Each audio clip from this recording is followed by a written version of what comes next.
Hey YouTube, just a quick video on your rating. Now, the rating, it's a strange one. You rate the passenger rates you.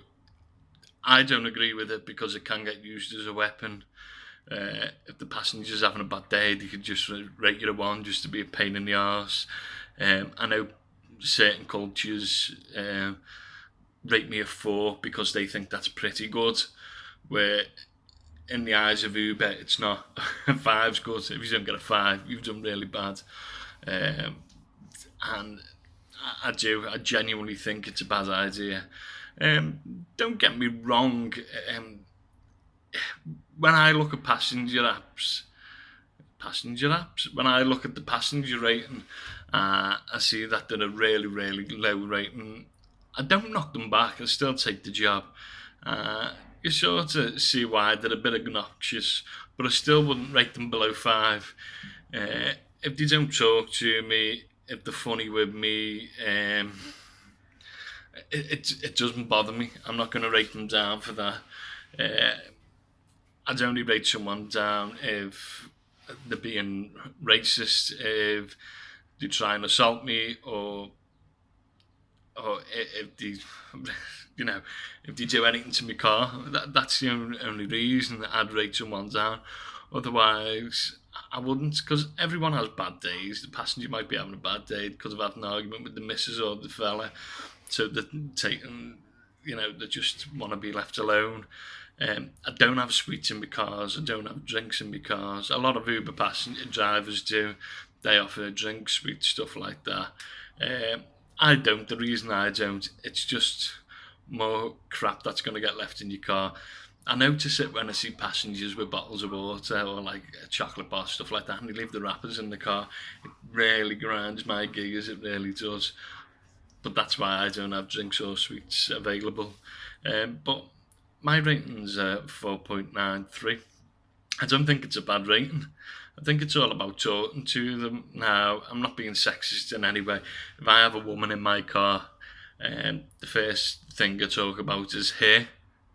Um, Once again, I'm not being sexist. It's always good to start a conversation with a woman about her, because a lot of the time, by the time the journey ends, she's still going on about herself.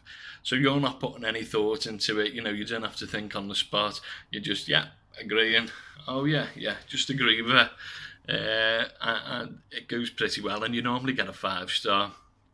Um, and like if I ever work nights, not that I do, but if it did, it'd be, how's your night been? What have you done? Have you had a good night? Blah blah blah. It's not hard to start a conversation, even if you're not really a person of many words. It's still quite easy to have a conversation. In fact, you've probably got, percent of the time, you've got an Uber passenger in your car for less than 10 minutes, 15 at max. So you don't have to put that much thought into the conversation. Um, Now, people moan about giving passengers 1 stars because they vet in the car. That doesn't bother me. Don't get me wrong, I don't let them eat kebabs and like 3 course meals and stuff like that. But otherwise, it doesn't really bother me. I even know drivers that don't like people sitting in the front with them, and if they go to sit in the front, they'll either correct them and say no, sit in the back, or they'll rate them on it. So they'll give them like a 2 star for them to sit in the front. Me personally, I prefer the passengers to sit in the front if possible, because I'm always on guard anyway, being in my car with people I don't know, because they could do anything from behind, strangle you, stab you, they could do anything. So if they're next to me, I've got a bit more vision of them, so I'd rather that. And it's just a bit less unsociable if they're sitting next to you. But I wouldn't really worry about your rating. Now, don't get me wrong, Uber do deactivate you if you go below 4.6. But I can't imagine many Uber drivers to have been deactivated for going below that, because it's quite hard. I think to myself, sometimes I get passengers in and I can be like, oh, fuck, I can't be bothered talking, especially if you've done a long shift, and I'm like, no, can't be bothered talking. You okay? And then I drive and, all right, see you later. Take care, be safe.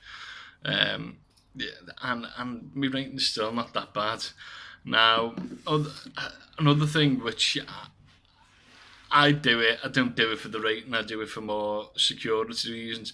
If you get a passenger that gets out your car, especially in the night time, and they're walking towards the door, I try and reverse a bit and shine my headlights at their door where they're walking to, so they can see where the keyhole is and all that. And then it gives me a bit of peace of mind that I know that the customer's got home safe.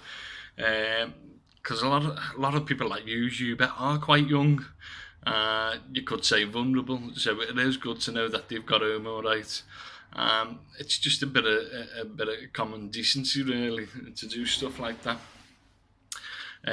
Have any of you got any advice on what you do and what you feel like gets you a higher star rating, or anything you do that gets you a low star rating? What do you rate the customers? How do you knock them down?